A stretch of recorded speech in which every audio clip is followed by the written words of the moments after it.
the main, like it was scheduled for. I would request our close friend and a very passionate politician and a voice in Delhi in the parliament. He has been the member of parliament for CPI. I'm speaking about Janab Aziz Pasha Saab. Aziz Pasha Saab will be speaking on a very different, very critical topic which the convention is called for, and the topic is failing commitments of uncommitted governments of India. Failing commitments of uncommitted governments of India and suffering minorities.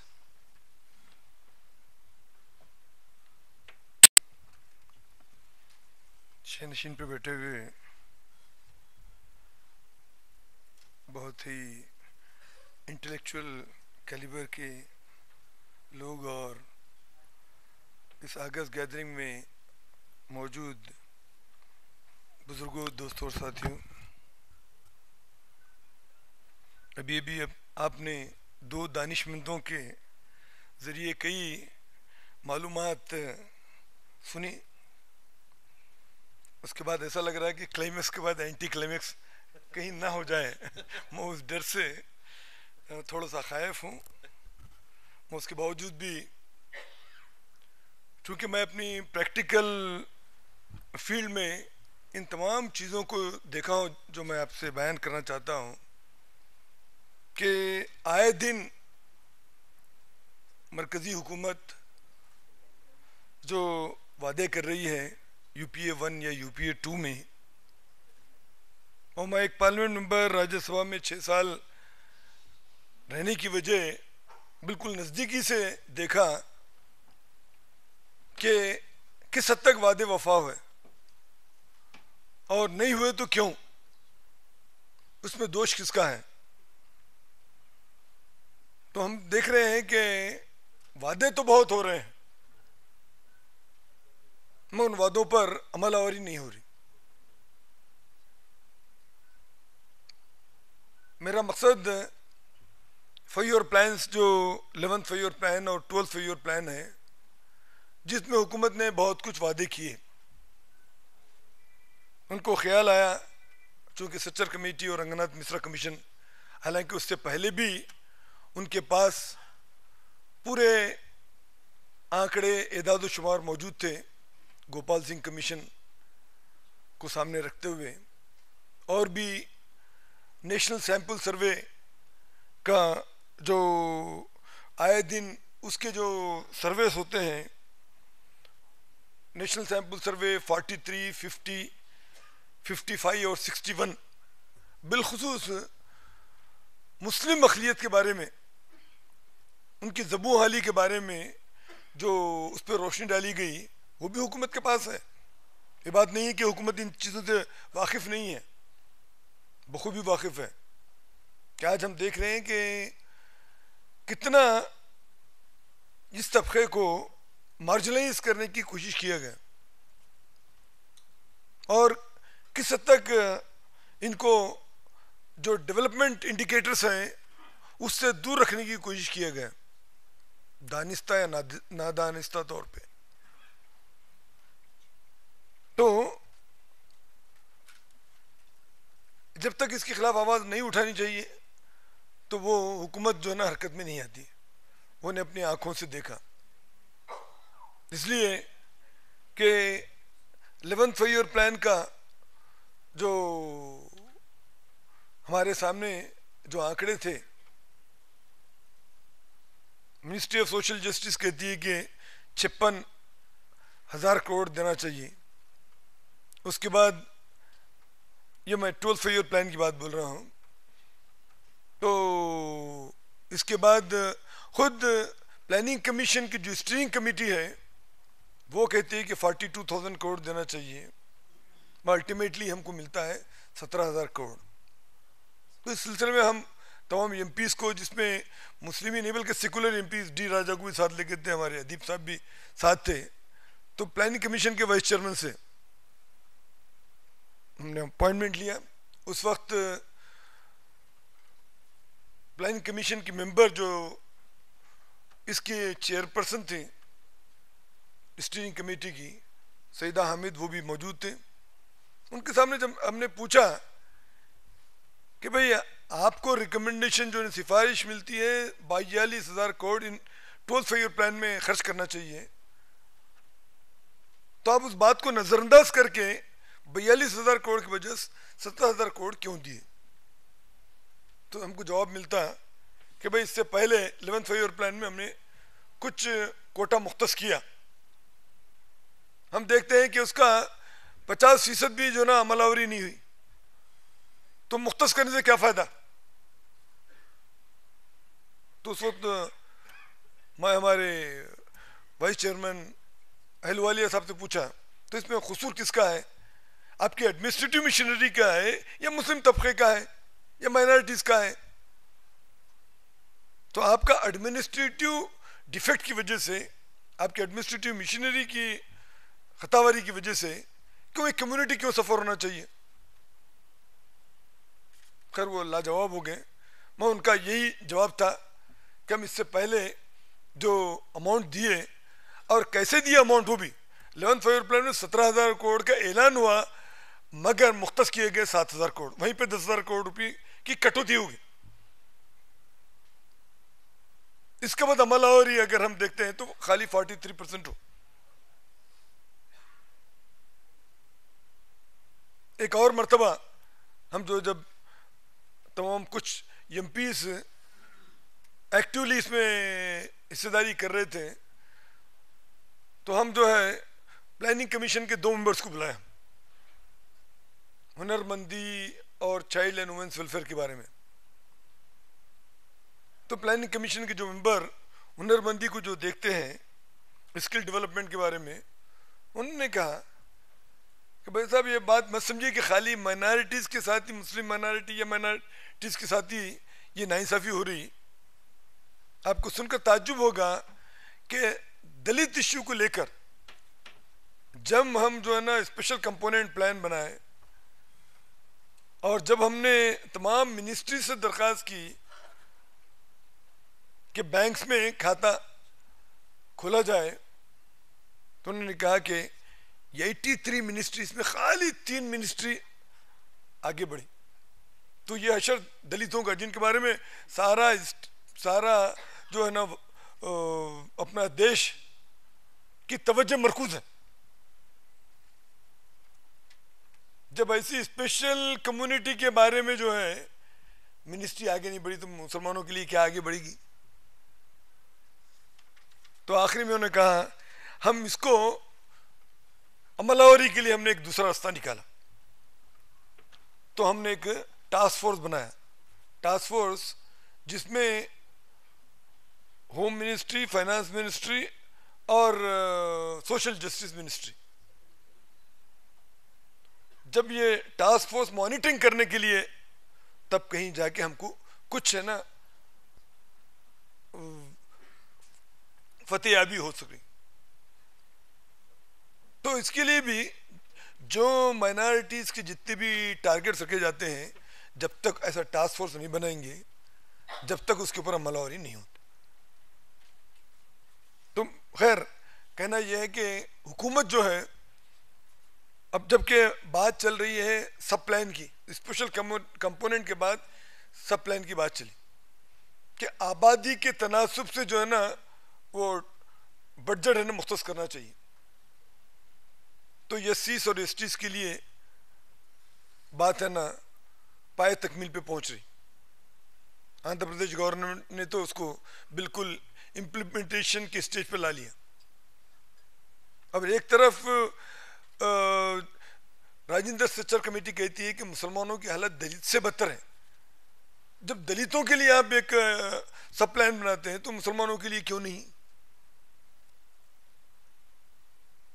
खैर जैसा इब्तिदा हुआ special component, उसके बाद सब plan, तो पहला कदम तो बढ़ाइए। मगर हम ये देख रहे हैं कि आबादी का जो तनासुब है, चूंकि जितना भी बजट की कटौती हो रही माइनॉरिटी के नाम पे हो रहा, मुस्लिम माइनॉरिटी बोल के नहीं है, पूरी माइनॉरिटी जो 19.30 कुछ है, जिसमें मुसलमान जो है ना 72.85 यानी लगभग 73% है। तो हम देख रहे हैं कि 1% बजट भी अलॉटमेंट नहीं हो रहा, 1% भी, 0.6। तो ये हम समझते हैं खुल्लम खुल्ला नाइंसाफी हो रही।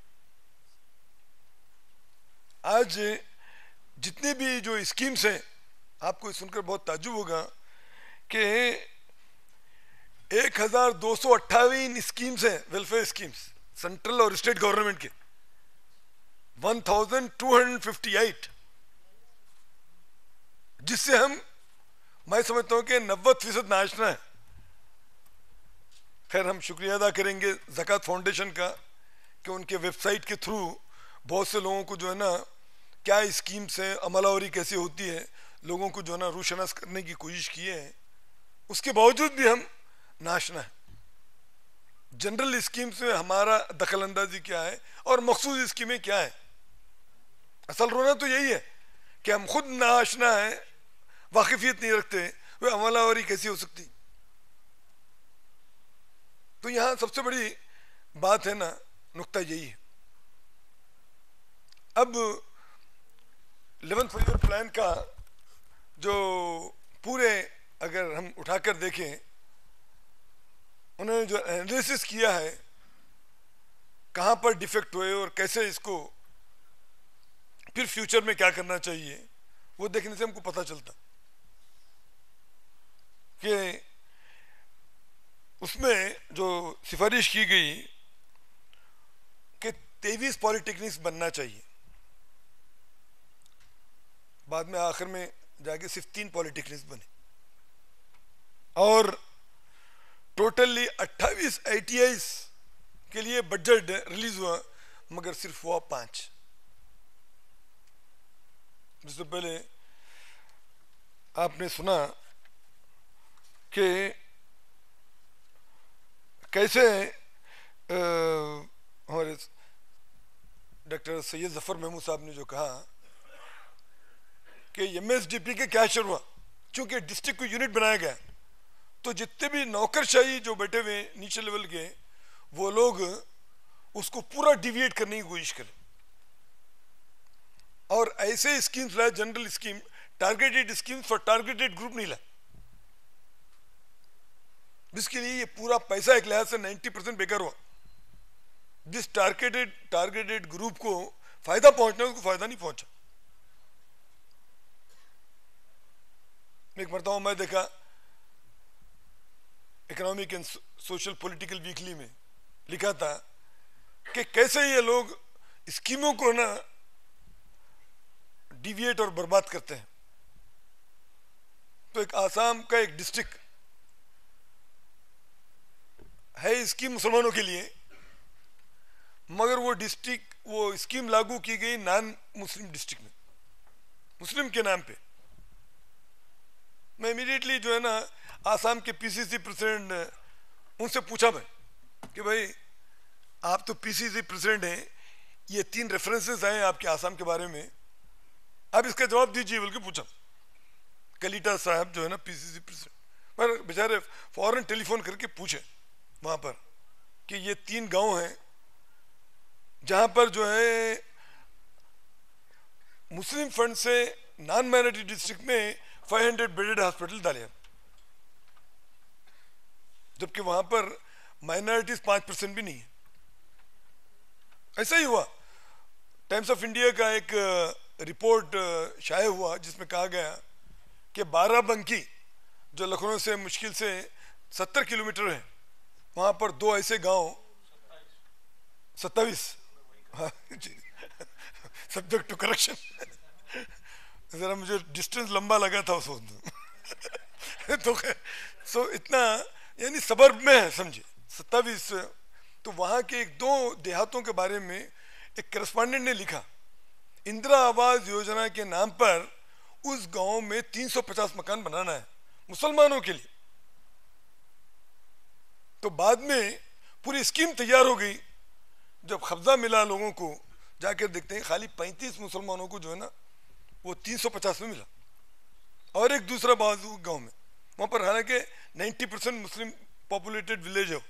दूसरी जगह पे 278 यूनिट्स बनाए गए और वहाँ पर बमुश्किल 20 लोगों को भी नहीं मिला। तो एक करस्पॉन्डेंट जाके डिस्ट्रिक्ट मजिस्ट्रेट कलेक्टर से पूछा कि भाई ये इंदिरा आवास योजना जो मुसलमानों के लिए उनके फंड से बनाया गया, फिर क्या वजह है कि यहाँ पर जो है ना 350 में जो है ना 35 और उधर 278 में सिर्फ जो है ना 25। उन्होंने कहा मैं क्या करूँ भाई, प्लानिंग कमीशन का डायरेक्टिव ये है कि जिसको बीपीएल कार्ड है उसी को देना। या मुसलमानों को बीपीएल कार्ड हम पूरा छानबीन करें तो 35 से ज्यादा नहीं निकले, अब क्या करेंगे?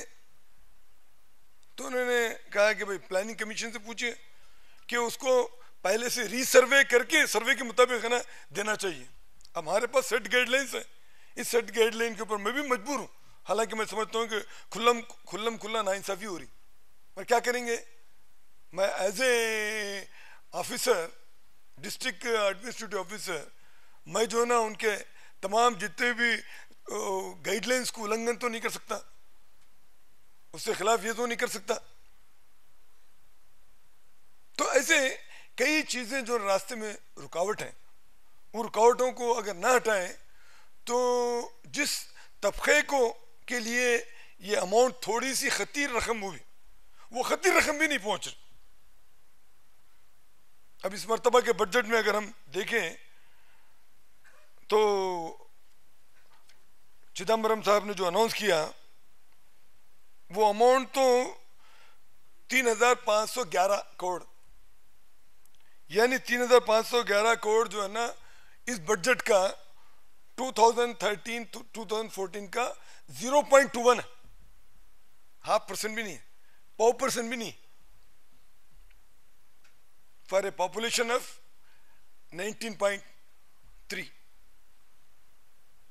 तो ये जो जिस किस्म की खुल्लम खुल्ला नाइंसाफी हो रही, अब इन तमाम चीज़ों के बारे में अगर पार्लियामेंट के अंदर और बाहर आवाज़ नहीं उठाएंगे तो ये चलता ही रहेगा, यही तरीका, नाइंसाफी चलती रहेगी। तो हमारे सामने ऐसे कई मिसालें मौजूद हैं कि सेंट्रल गवर्नमेंट जो ना आए दिन जो कर रही है, जितना इमदाद या जो रियायतें और जो वेलफेयर स्कीम्स में अपना, अब कई फ्लैगशिप स्कीम्स हैं, फ्लैगशिप स्कीम्स अगर देखें तो 13 फ्लैगशिप स्कीम्स हैं बड़े बड़े, उसमें बमुश्किल मैं समझता कि 5% भी जो ना मिल रहा होगा। तो कोई मॉनिटरिंग कमेटी, टास्क फोर्स ये होना चाहिए, इसके बारे में दबाव डालना चाहिए कि आप कोई डिक्लेयर कर देते जो छोटी मोटी खतीर रकम है उसकी अमलावरी क्यों नहीं होती। मैं और अदीब भाई मिलके और एक 30 MP जाके प्राइम मिनिस्टर को हम शुक्रिया भी अदा कर दिए, झूठा मोटा, उन्होंने शुक्रिया का वेलकम बोल के भी बोल दिया। बाद में देखे तो क्या है, हम समझे कि इस 12 5 प्लान में जो है ना हमको 42,000 मिल रहे हैं कि बहुत बड़ी अमाउंट आप सैंक्शन कर दी, बाद में देखे तो वही 17,000 करोड़ मिले। शुक्रिया बोल दिया, वो भी उसके शुक्रिया को कबूल भी कर लियो, हाँ, बगैर जांच पड़ताल के। अब उसके साथ हम क्या बहुत ही उसको जो है ना ओवर काशियस तरीके से बोले, साहब अब जो अमाउंट मिल रही है कम से कम प्लीज इंश्योर कि कम से कम 90% जो ना अमल हो, जैसा इससे पहले की जो रकम MSDP या जो गवर्नमेंट स्कीम्स के 50% भी अमलावरी नहीं हो रही, तो ये कम से कम इसके लिए कुछ आप मॉनिटरिंग मिशनरी वगैरह बनाइए। तो बुजुर्गों, दोस्तों और साथियों, खैर बहुत से मेरे सामने स्टैटिस्टिक्स हैं, आंकड़े हैं, आप तमाम जानते हैं। तो इसके लिए क्या लाए अमल करना चाहिए है, ये तमाम चीज़ें हमारे सामने हैं। अब खाली हम बोलते जाएंगे, छाती पीटते जाएंगे तो क्या होगा, उसका तो कोई इलाज नहीं है। इलाज यही है जैसा कि डॉक्टर जफर महमूद साहब ने जो कहा, अल्लाह ताला उस कौम की मदद नहीं करता जो अपनी मदद आप नहीं करते। जब तक हमारे पास जो है ना उस किस्म का जज्बा नहीं होगा कि इस डेमोक्रेसी में हमको हक है लड़ने का, बराबर उस चीज़ के लिए हम जो है ना आवाज उठाएंगे। एक तरफ इलेक्टेड रिप्रेजेंटेटिव उठाएंगे, दूसरे नॉन इलेक्टेड रिप्रेजेंटेटिव पब्लिक की तरफ से भी आवाज। पूरा खेल है वोट बैंक पॉलिटिक्स का। जब ये देखेंगे कि इनका वोट बैंक पॉलिटिक्स उल्टा हो रहा, तो उसको सीधा करने के लिए कुछ ना कुछ कदम बढ़ाएंगे। उनको क्लियर कट सिग्नल जाना चाहिए कि हम होशमंदी में हैं, हम चौकन्ना हैं, हम अच्छा बुरा समझते हैं। तो वो अगर आप ठोस कदम नहीं उठाएंगे तो हम जो है ना इस मामले में आपकी किसी किस्म में मदद नहीं कर सकते। अब गवर्नमेंट यही समझती है कि भाई अपोजिट वाला जो है उसको मुसलमान बर्दाश्त नहीं करेगा, वो तो हमारी गोद में बैठे हुए मोदी के नाम पर। मगर सिर्फ खाली ये कैलकुलेशन अगर वो रख लें तो बहुत बड़ी गलती कर रहे हैं। अभी जो इलेक्शन के रिजल्ट जो आ रहे हैं 4 रियासतों के, देखे तो उनका पोजीशन क्या है। कांग्रेस का पोजीशन इतना मिजरेबल कंडीशन है दिल्ली में, राजस्थान में और मध्य प्रदेश में। राजस्थान में जैसा भी जयप्रकाश नारायण जी जो बोले थ्रेशोल्ड, कि आदमी एक अगर थ्रेशोल्ड के नीचे है तो लोग यही समझते हैं कि भाई ये लूजिंग हार्स है, इसके लिए मैं बाजी क्यों लगाऊं। तो ये वजह कि कांग्रेस की जो हालत बंगाल में, तमिलनाडु में, बिहार में, उत्तर प्रदेश में, कहीं दिल्ली में भी वो हालत ना हो जाए। शुरू होगा प्रोसेसिंग उनका। अब उनके लिए एक ही सहारा है। अब वो सहारा भी अगर उनको अल्टीमेटम दे दे तो ये वक्त है असर्ट करने का। असर्ट कर सकते और हुकूमत पर असरअंदाज हो सकते, क्योंकि उनको अपनी हिस्सा कुर्सी का है, तो उसके लिए उनको तैयार होना ही है।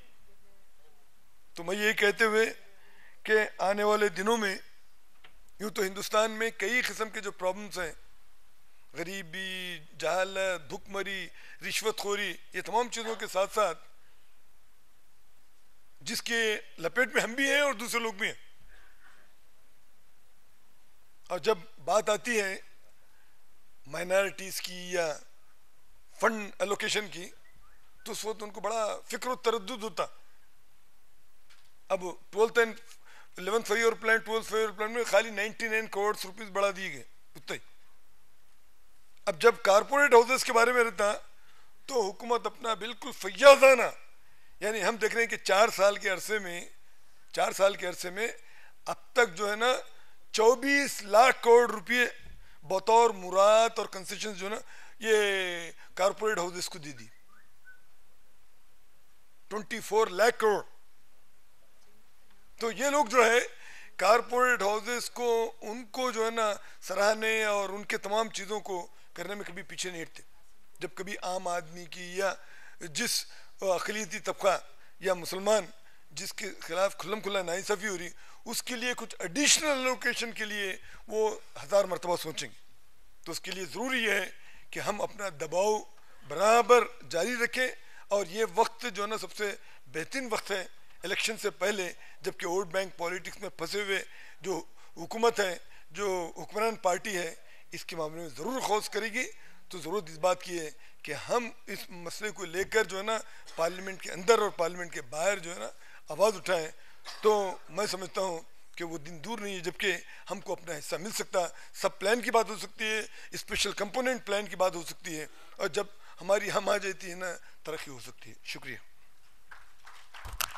Very big hand for Janab Aziz Pasha Sahab. He always inspires and he speaks to the point, and he gives such a impetus to think in a direction where things become small. The problem is again how assertive we are as a community, and how assertive we are and how serious we are about our people.